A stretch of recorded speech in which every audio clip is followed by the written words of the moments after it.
Joining me is Victorian Liberal President Michael Kroger and the preference whisperer Glenn Druery, whose brilliant preference swap deals for fringe candidates helped get the motoring enthusiast Senator Ricky Muir elected.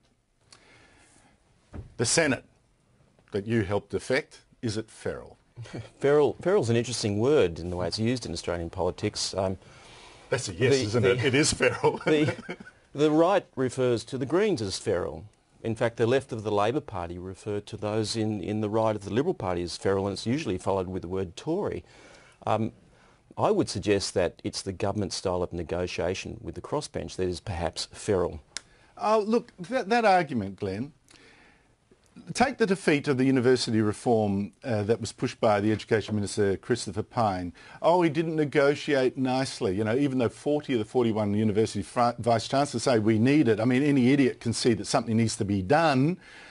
The fact is, you could negotiate like Mother Teresa and Santa Claus and all that, and still this Senate is so feral it will vote against the national interest.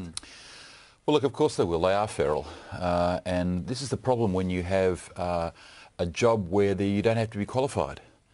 You can get in the Australian Senate $200,000 a year plus all the benefits without any qualifications at all. Try being a plumber without a qualification, or a doctor or a lawyer. So hang on a minute. This is what happens in democracy. You get people there who are totally unqualified. Now, are Lambie, Muir and Lazarus hopelessly out of their depth?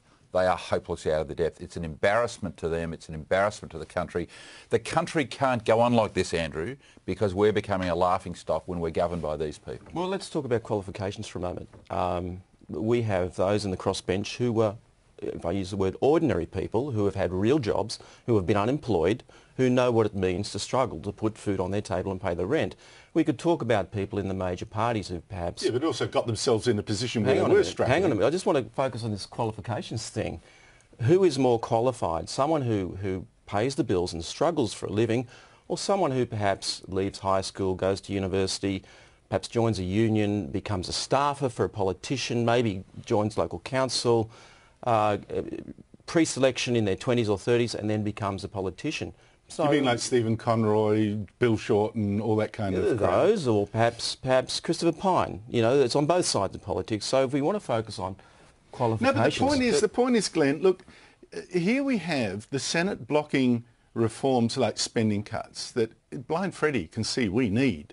And then when you get Senator Lambie getting up and not even being able to articulate why she's just helped stuff up the university reform, we're in trouble, aren't we? Look, I doubt people like Lambie have a clue what they're voting on, to be quite frank. I mean, you've got to remember this about politics, Glenn, being a member of Parliament, as you know. A lot of it is sitting down, going through legislation, line by line by line, and that's why, day after day. And that's why we have good advisors. Well, that's why we had a good advisor. Ricky Muir got rid of you. That's the problem. Well, that's another story, but can you imagine Jackie Lambie sitting down going through each piece of Christopher Pyne's legislation, bit by bit? It's not a matter of the advisors. No, I want the ventriloquist to be. You want the person there in charge knowing. If they have to rely on the advisor, let's put the advisor in Parliament, Glenn. Good point. I don't want some stooge there who's got no idea themselves. So, could Jackie Lambie, Glenn Lazarus, Ricky Muir sit down and go through this legislation bit by bit? I don't think they'd have any idea what they're talking about. That's very different to Lionhelm, Day, Xenophon, who are obviously very bright, very well qualified to go into Parliament. But three people have got no idea. Hello, Julia Gillard was well qualified to go into Parliament. Glenn, you're an expert on the numbers here, and I'd like your opinion on this.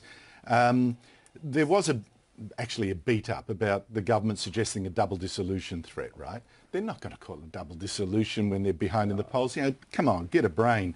But if there were a double dissolution, how many independents would actually be returned, do you think? That depends.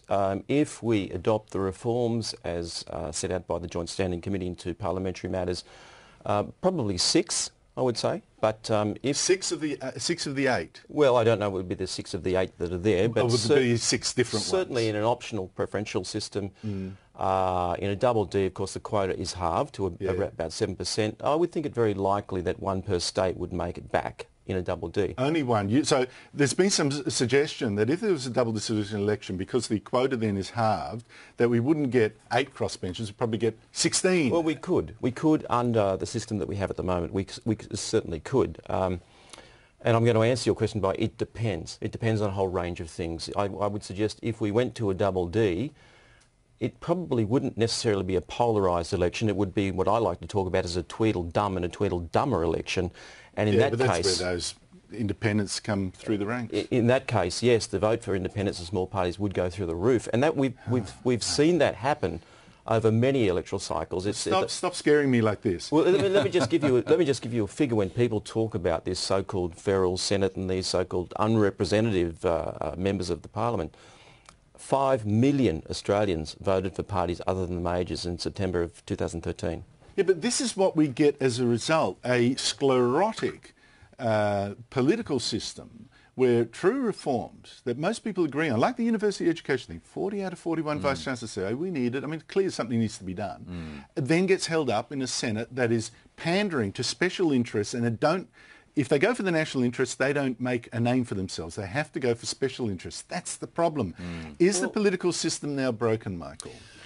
Well, it is as it's currently constituted, Andrew, and you either have to abolish the Senate, which is not going to happen, obviously, or change the voting system, and we desperately need the voting system changed. There won't be a double dissolution because I think there'll be 12 of these independents, not 8. There'll be a lot more elected under the current system because, as Glenn said, the quota's halved. So you need to change the system. You need to have a system where you've got to have a threshold. If you can't get 4 or 5% of the vote, well, you don't deserve to be there on some kind of roulette wheel of preferences that geniuses like you can work out. And, and, you know, the system is the system, so all credit to you for getting, if Muir and others get elected under the current system. But is that a way to run a country? No, we're becoming a joke. I'd like to see whether the Senate could actually be scrapped, but that's not, as you say, that's not going to happen. Well, can I just touch on one point? The system, you mentioned the system. The system was put there by the major parties to benefit the major parties.